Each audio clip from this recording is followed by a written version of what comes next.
दर्शकों, गोवा में आपका स्वागत है। आज हम यूरोप और चीन के बीच आर्थिक और राजनीतिक टकराव के बारे में बात करने जा रहे हैं। क्या फ्रांस के लिए अब चीन के खिलाफ हो जाना संभव है? क्योंकि फ्रांस और चीन के बीच पहले से ही अधिक से अधिक संघर्ष चल रहे हैं। हालांकि यूरोपीय अर्थव्यवस्था अमेरिकी अर्थव्यवस्था जितनी अच्छी नहीं है, आप इससे मुंह नहीं मोड़ सकते। इसलिए यूरोपीय लोगों की रणनीति काफी गूढ़ और समझ से बाहर है। फिर हम इस पर चर्चा करने में कुछ समय व्यतीत करेंगे। क्या फ्रांस के लिए चीन के खिलाफ हो जाना संभव है? फ्रांस के पूर्व विदेश मंत्री ले ड्रियन ने जब 2020 में जापान के पूर्व प्रधानमंत्री योशिहिदे सुगा से मुलाकात की तो उन्होंने चीन के प्रति फ्रांस के रवैये को बयां करने के लिए एक सार्थक वाक्य बोला। उन्होंने कहा कि अंतर्राष्ट्रीय संबंधों से निपटने के मामले में चीन फ्रांस का साझेदार है। व्यापार और अर्थव्यवस्था के क्षेत्र में चीन एक प्रतिस्पर्धी है। राजनीतिक व्यवस्था के मामले में चीन एक विरोधी है। अब लोग सोच सकते हैं कि फ्रांस बहुत मजबूत नहीं है, लेकिन वास्तव में फ्रांस यूरोप की एक पारंपरिक शक्ति है। फ्रांस अब तक जीडीपी के मामले में फ्रांस अभी भी दुनिया का 7वां सबसे बड़ा देश है। फ्रांस ने हमेशा खुद को यूरोपीय संघ का बड़ा भाई माना है। वास्तव में संयुक्त राज्य अमेरिका के उदय से पहले यूरोप पूरी दुनिया का केंद्र था। यूरोपीय लोगों के पास सबसे शक्तिशाली भाषण है। द्वितीय विश्व युद्ध में यूरोपीय लोगों ने एक दूसरे को मार डाला। ये बहुत दयनीय था, इसलिए अमेरिकी धीरे धीरे दुनिया का आधिपत्य बन गए। फ्रांस ने संयुक्त राज्य अमेरिका को इतना नीचे देखा, ये सोचकर कि संयुक्त राज्य अमेरिका एक ऐसा देश है जिसकी कोई संस्कृति नहीं है और केवल मैकडॉनल्ड्स खाता है, इसलिए जर्मनी चीन समर्थक है और अमेरिकी समर्थक नहीं है। वास्तव में ये पूर्व विश्व आधिपत्य संयुक्त राज्य अमेरिका के वर्तमान विश्व आधिपत्य से कुछ हद तक असंतुष्ट है, लेकिन अब चूंकि चीन दुनिया को जीतना चाहता है और चीन बड़ा भाई बनने के लिए उठना चाहता है, इन पूर्व अधिपतियों के पास निश्चित रूप से कोई नहीं होगा उनके दिल में विचार। संयुक्त राज्य अमेरिका और चीन ने व्यापार युद्ध, प्रौद्योगिकी युद्ध और उस बिंदु तक शुरू किया है जहां शीत युद्ध करीब है। ये दुनिया का सबसे महत्वपूर्ण और भारी मुद्दा है। तो क्या यूरोप अमेरिका का अनुसरण करेगा? क्या यूरोपीय संघ और चीन के बीच व्यापार युद्ध होगा? उत्तर बहुत ही अप्रत्याशित है। वास्तव में यूरोपीय संघ और चीन पहले ही व्यापार युद्ध लड़ चुके हैं। 2012 और 2013 के बीच यूरोपीय संघ ने एक बार चीन के खिलाफ सौर ऊर्जा व्यापार युद्ध शुरू किया था। चीन में उन्होंने इसे यूरोपीय संघ चीन फोटोवोल्टिक व्यापार युद्ध कहा, या यह एक फोटोवोल्टिक एंटी डंपिंग मामला है। चीन सौर ऊर्जा उद्योग को फोटोवोल्टिक उद्योग कहता है और यूरोपीय संघ वास्तव में व्यापार युद्धों की वर्तमान लहर का सबसे पुराना पूर्वज है। उस समय यूरोपीय संघ ने सौर ऊर्जा व्यापार युद्ध शुरू किया क्योंकि चीनी सरकार ने सौर ऊर्जा उद्योग को भारी सब्सिडी दी थी। जब हम बिजली उत्पन्न करने के लिए सौर ऊर्जा का उपयोग करते हैं तो हमें पैनलों को धूप में रखना चाहिए और प्रकाश ऊर्जा को बिजली में परिवर्तित करना चाहिए, है ना? उस समय चीनी सरकार ने इन सौर पैनल कारखानों को भारी सब्सिडी दी थी। इन कारखानों को सरकारी सब्सिडी मिलने के बाद उन्होंने इन सौर पैनलों को बहुत कम कीमत, लागत मूल्य से कम पर बेचा। दूसरे देशों में सोलर पैनल के कारखाने इस वजह से बंद हो गए।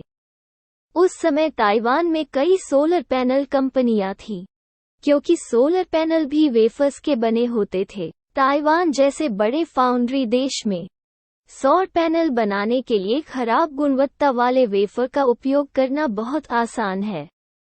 हालांकि उस वक्त ताइवान की कई कंपनियां यूं ही बंद हो गईं।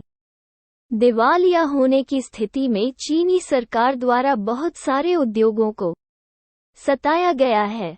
आप देखिए, ताइवान की कंपनी और इंडस्ट्रियल बहुत मजबूत है, लेकिन फिर भी दिवालिया हो जाते हैं। यूरोपीय कंपनियां कैसे नहीं मर सकती?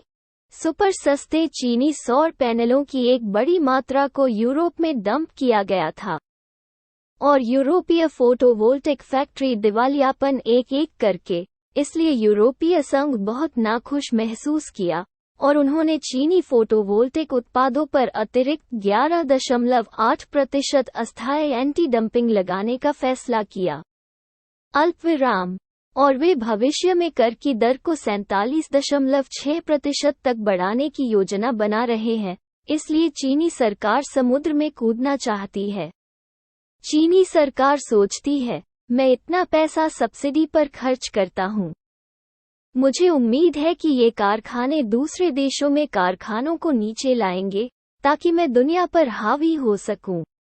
भविष्य में चीनी कारखानों को कीमतें निर्धारित करने और अपनी वैश्विक बिक्री बढ़ाने का अधिकार हो सकता है ताकि वे चीनी सरकार को अधिक करों का भुगतान कर सके। ये चीनी सरकार की गणना है। लेकिन अगर आप मेरे उत्पादों पर प्रतिबंध लगाते हैं और मुझे अपने सौर पैनल बेचने नहीं देते हैं, तो क्या मेरा निवेश समुद्र में पैसा फेंकने जैसा नहीं होगा? वास्तव में ये सेमीकंडक्टर आधिपत्य के लिए संयुक्त राज्य अमेरिका और चीन के बीच लड़ाई का सारांश है। संयुक्त राज्य अमेरिका ने चीन पर प्रतिबंध लगा दिया और चीन का निवेश खो गया। चीन ऐसा कैसे होने दे सकता है? अंत में चीन की बहुत सक्रिय वार्ताओं के तहत उन्होंने गारंटी दी कि उनके सौर पैनलों की कीमत सीमा होगी और वे भविष्य में कभी भी अपने उत्पादों को इस कीमत से नीचे नहीं बेचेंगे। इसलिए यूरोपीय संघ एक समझौता योजना तक पहुंचने को तैयार था। क्यों? क्या यूरोपीय संघ और चीन एक समझौते पर पहुंच सकते हैं? वास्तव में एक बहुत महत्वपूर्ण कारण ये है कि यूरोपीय अर्थव्यवस्था काफी मजबूत नहीं है। हालांकि ऑप्टोइलेक्ट्रॉनिक्स के डाउनस्ट्रीम निर्माता सीधे चीन के साथ प्रतिस्पर्धा करते हैं, लेकिन वे चीनी निर्माताओं से बहुत नफरत करते हैं। उन्हें उम्मीद है कि यूरोपीय संघ उन पर प्रतिबंध लगाएगा, लेकिन ये ऑप्टोइलेक्ट्रॉनिक्स प्रमुख घटकों के अपस्ट्रीम आपूर्तिकर्ताओं को चीन से उत्पादों की बहुत आवश्यकता है, क्योंकि चीन में औसत आयात मूल्य बहुत कम है और वे जो तैयार उत्पाद इकट्ठा करते हैं वे बहुत ही प्रतिस्पर्धी हैं। हालांकि यूरोपीय संघ की अर्थव्यवस्था मजबूत नहीं है। चीन को ब्लॉक करने से यूरोपीय कंपनियों को नुकसान होगा, जो अस्वीकार्य है। उदाहरण के लिए, जर्मनी मेर्केल के समय में चीन समर्थक था। वे इस चीन विरोधी नीति के घोर विरोधी थे।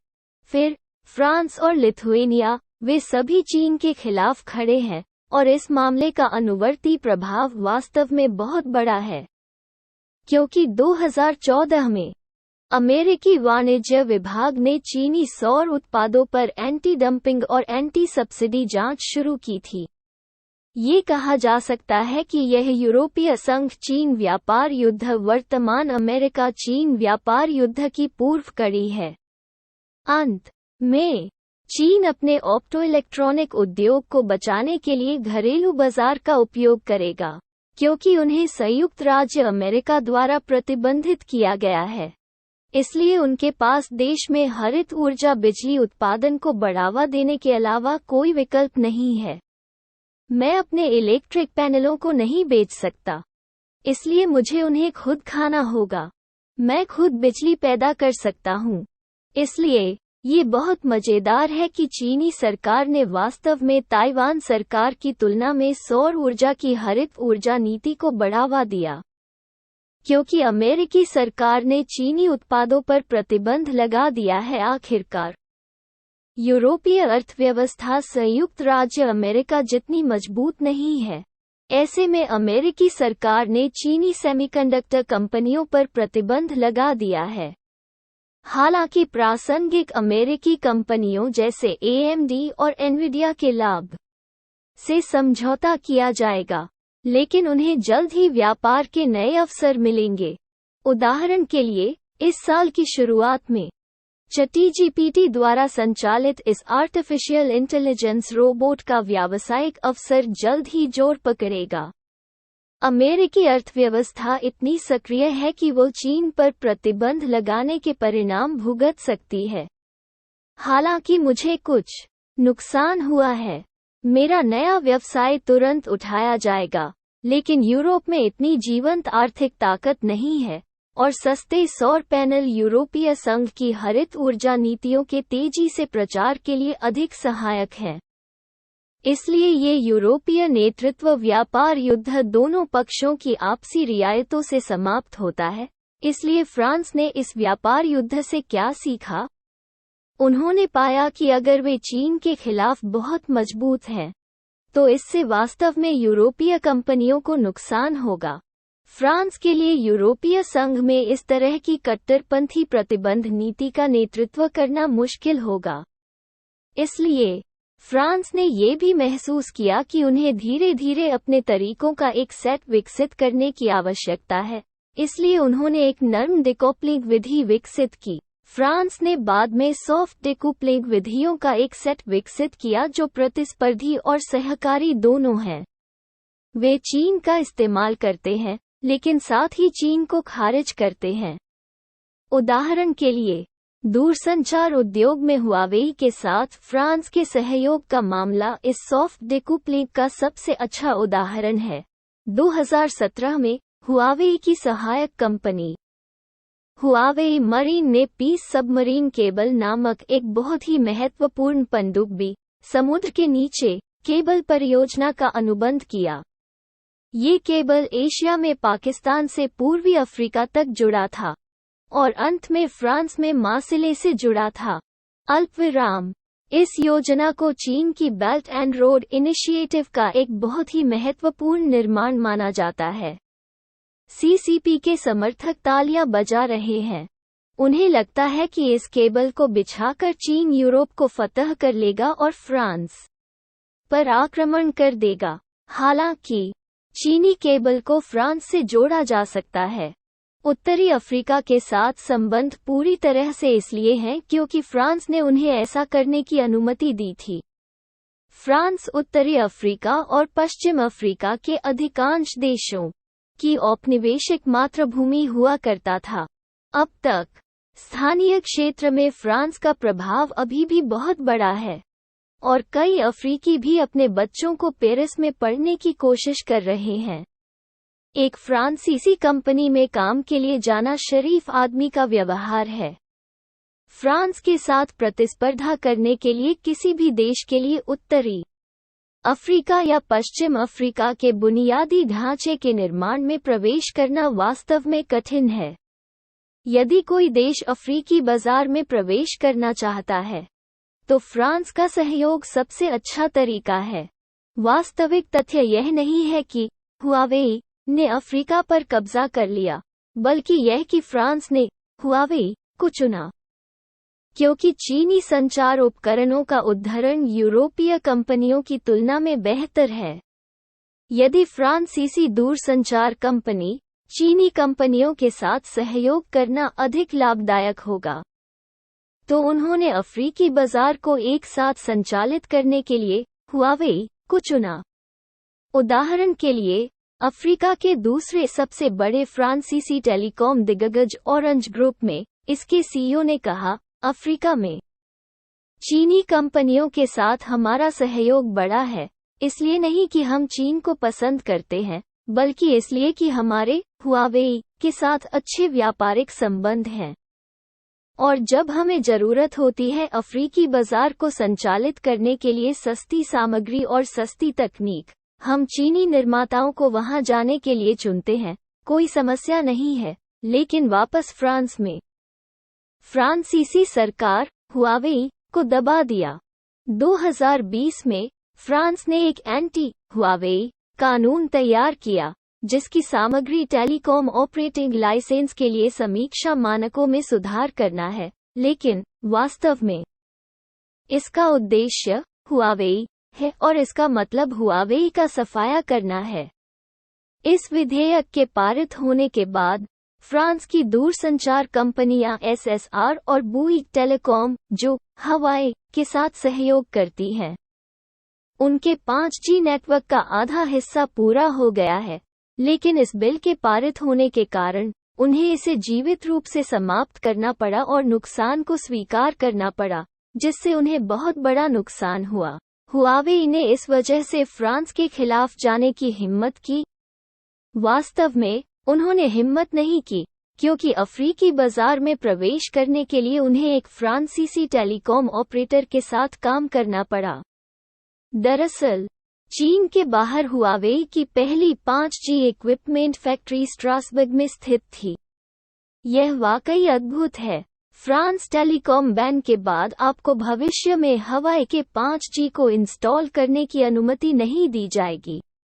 आप हवाई फ्रांस में एक कारखाना क्यों बनाते हैं? क्योंकि हवाई फ्रांस के बिना नहीं रह सकता है।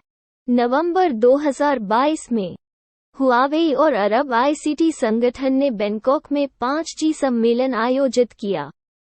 उत्तरी अफ्रीका में हुआवेई के बिग बॉस ने अपने भाषण में कहा कि दुनिया का तीसरा 5G बाजार अफ्रीका में है। 2023 5G युग को पूरी तरह से खोल देगा। हुआवेई स्थानीय निवेश का विस्तार करेगा। हुआवेई, आप अफ्रीका में 5G व्यवसाय करना चाहते हैं? आपको अभी भी इसमें शामिल होने के लिए नेतृत्व करने की आवश्यकता है। ठीक है, तो हुआवेई फ्रांस में एक कारखाना क्यों खोलना चाहती है? फ्रांसीसी ने आपको थप्पड़ मारा है। फ्रांसीसी जनशक्ति इतनी महंगी है, श्रम कानून इतने सख्त हैं, यह आपके लिए फ्रांस में एक कारखाना खोलने के योग्य नहीं है। लेकिन हुआवेई बढ़ाना चाहता है रोजगार के अवसर। ये फ्रांस को महसूस कराएगा कि हुआवेई बहुत आज्ञाकारी और शक्तिशाली है। हुआवेई अभी भी ऐसा करती है और वो अभी भी फ्रांस में कारखाने खोलती है। फ्रांस की तरह ये कुछ हद तक संतुलन बनाए रखता है और कुछ हद तक प्रभुत्व रखता है। इसे सॉफ्ट डिकूपलिंग मॉडल कहा जाता है। ये फ्रांस में चीनी निर्माताओं को रोकता है। लेकिन अगर आप व्यापार करने और पैसा बनाने के लिए विदेश जाना चाहते हैं, तो मैं आपके साथ जाने को बर्दाश्त कर सकता हूँ। ये फ्रेंच सॉफ्ट डिकूपिंग विधि है, लेकिन जर्मनी काफी अलग है। हर किसी की नज़र में जर्मनी में अर्थव्यवस्था द्वारा राजनीति का अपहरण कर लिया गया है, लेकिन फ्रांस के दृष्टिकोण ने एक निश्चित गरिमा बनाए रखी है। हालांकि जब हुआवेई ने अफ्रीकी बाजार में प्रवेश किया, तो चीनी कंपनियां अफ्रीका में अधिक से अधिक लोकप्रिय हो रही हैं। बोलने का अधिकार होने के बाद क्या फ्रांस इस नर्म अलगाव नीति को बनाए रख सकता है? फ्रांस और चीन के बीच संघर्ष अधिक से अधिक स्पष्ट होता जा रहा है। इसलिए सौर ऊर्जा उद्योग, दूरसंचार उद्योग और अफ्रीकी बाजार के अलावा हमने अभी उल्लेख किया है, फ्रांस और चीन के बीच संघर्ष मोटर वाहन क्षेत्र में भी होता है। एक प्रमुख यूरोपीय निर्माता स्टेलेंटिस ग्रुप के CEO ने कहा कि यूरोपीय कारों और चीनी कारों के बीच खूनी और भयानक युद्ध होगा। टेस्ला बाजार पर हावी है, जैसे चीन, BYD और ग्रेट वॉल मोटर्स यूरोप में भी बेचे जाते हैं। फ्रांस में 80% इलेक्ट्रिक कारें वास्तव में दूसरे देशों से आयात की जाती हैं। चीन के इलेक्ट्रिक वाहनों के बारे में क्या? इस साल ये घोषणा की गई है कि यह यूरोपीय बाजार पर पूरी तरह से प्रभाव डालेगा। 2022 में कार की बिक्री रैंकिंग के अनुसार, हालांकि यूरोप में बिकने वाली सबसे अच्छी कार अभी भी स्टेलेंटिस ऑटोमोबाइल ग्रुप की प्यूजो 208 है। ये कार एक इलेक्ट्रिक कार नहीं है। फ्रांस में इलेक्ट्रिक वाहनों की बिक्री चैंपियन मेगन रेनॉल्ट ऑटोमोबाइल है। यद्यपि इलेक्ट्रिक वाहनों की बिक्री की संख्या कारों की तुलना में बहुत दूर है। कम कीमत वाले इलेक्ट्रिक वाहन बाजार में यूरोपीय ब्रांडों की इलेक्ट्रिक बिक्री चीनी इलेक्ट्रिक वाहनों से पूरी तरह से कम है।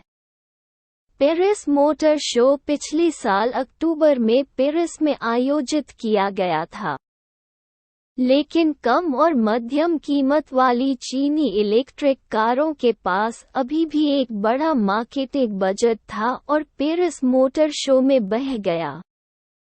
वो फ्रांसीसी राष्ट्रपति मैक्रोन भाषण देने के लिए घटनास्थल पर आए। जब वे घटनास्थल पर पहुंचे तो वे तुरंत अवाक रह गए। सभी चीनी कारें क्यों हैं? इसलिए उन्होंने पेरिस ऑटो शो में घोषणा की कि वे फ्रांस की इलेक्ट्रिक कार सब्सिडी नीति को बढ़ाएंगे। मैक्रोन ने अपने यूरोपीय हमवतन की तत्काल अपील के लिए आभार व्यक्त किया। हमें इस तथ्य के प्रति जागना चाहिए कि अमेरिका और चीन दोनों ही हमारे बाजार को घूर रहे हैं। पेरिस ऑटो शो की स्थिति ने मैक्रोन को वास्तव में डरा दिया। जब मैक्रोन बिडेन से मिलने के लिए वाशिंगटन गए, तो उन्होंने सीधे तौर पर अमेरिकी सरकार के मुद्रास्फीति में कमी अधिनियम की आलोचना की।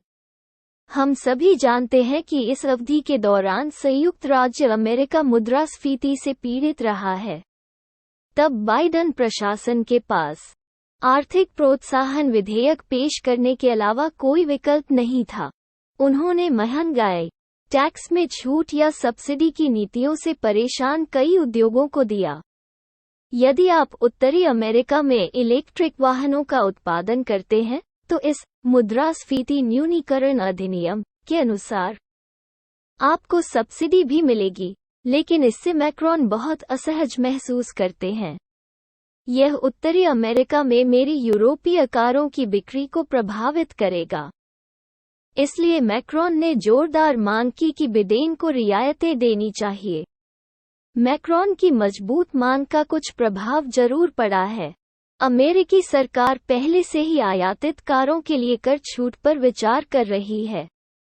इस तरह यूरोपीय कारें हित नहीं होंगी। तो आप देखते हैं, मैक्रोन ने पहले ही अपने दिल में अलार्म उठा लिया है। जब तक आप फ्रांसीसी कारों को प्रभावित करते हैं, वो आपके खिलाफ हो जाएगा। चीनी कारों के खिलाफ फ्रांस किस तरह का इस्तेमाल करेगा?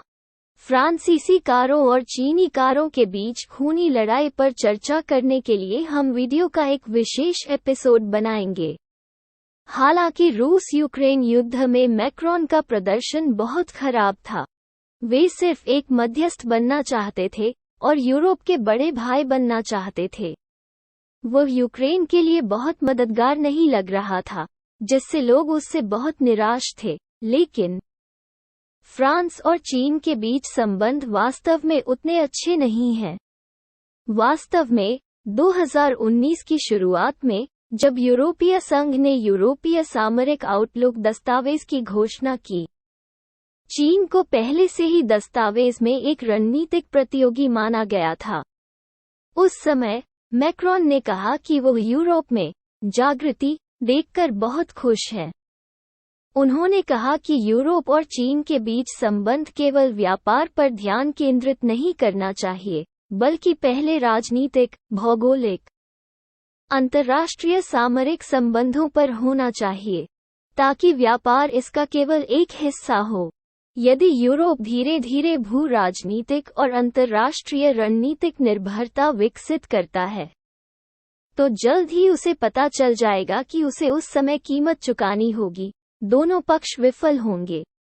मैक्रोन के इस तरह के शब्द कहने के बाद, जब पूर्व चीनी विदेश मंत्री वांग यी ने 2020 में फ्रांस का दौरा किया, तो फ्रांसीसी सरकार ने उनकी यात्रा से पहले घोषणा की कि प्रोवेस में एक ताइवान प्रतिनिधि कार्यालय स्थापित किया जाएगा। वांग यी को जोरदार थप्पड़ मारा। बेशक बीजिंग बहुत नाखुश है, लेकिन उससे भी ज्यादा दुखी चीजें हो रही हैं। अगले वर्ष 2021 में, क्योंकि विभिन्न देशों के मीडिया ने झिंजियांग एकाग्रता शिविरों के मुद्दे को उजागर किया है, फ्रांस न केवल इसकी कड़ी निंदा करेगा, इसके अलावा चीन को यूरोपीय संघ द्वारा यूरोपीय संघ चीन निवेश समझौते को अचानक रोक दिया गया है जो पारित होने वाला है। ये यूरोपीय संघ चीन निवेश समझौता क्या है? अमेरिका चीन व्यापार युद्ध से चीन का दम घुटने वाला था, इसलिए उन्होंने तत्काल यूरोप से मदद मांगी, इस उम्मीद में कि यूरोपीय लोग अमेरिका की जगह ले सकते हैं और चीन के महत्वपूर्ण व्यापारिक भागीदार बन सकते हैं। चीन को अंत में फ्रांस द्वारा हमला किए जाने की उम्मीद नहीं थी। इतना ही नहीं, बल्कि फ्रांसीसी संसद के 2 कक्षों ने भी अंतर्राष्ट्रीय मामलों या संयुक्त राष्ट्र एजेंसियों में ताइवान की भागीदारी के लिए अपने समर्थन को भारी समर्थन दिया। इसने बीजिंग को और भी क्रोधित कर दिया। हालांकि फ्रांस और चीन शायद ही कभी एक दूसरे को डांटते दिखते हैं। हालांकि हाल के वर्षों में यूरोपीय संघ ने चीन और यूरोपीय चिप अधिनियम को रोकने के लिए एक वैश्विक प्रवेश द्वार योजना शुरू की है। हर चीज को यूरोपीय संघ के बड़े भाई फ्रांस का मजबूत समर्थन प्राप्त है। फ्रांस, जापान और ऑस्ट्रेलिया के बीच सैन्य सहयोग अनिवार्य रूप से समान है। वास्तव में ये हिंद प्रशांत क्षेत्र में चीन के खिलाफ रणनीतिक घेराबंदी भी है। फ्रांस ने दक्षिण चीन सागर में स्वतंत्र रूप से नौकायन करने के लिए परमाणु संचालित पनडुब्बियों को भी भेजा। अकेले संयुक्त राज्य अमेरिका चीन को पागल करने वाला है और यूरोप भी चीन के खिलाफ मुंह मोड़ने की कगार पर है। भविष्य के वीडियो इस बात पर ध्यान केंद्रित करेंगे कि अफ्रीका में यूरोपीय देशों का चीन के साथ हितों का टकराव कैसे होता है, और नए वीडियो लॉन्च किए जाएंगे। लाइक पर कमेंट करें और इस चैनल को सब्सक्राइब करना न भूलें। देखने के लिए धन्यवाद।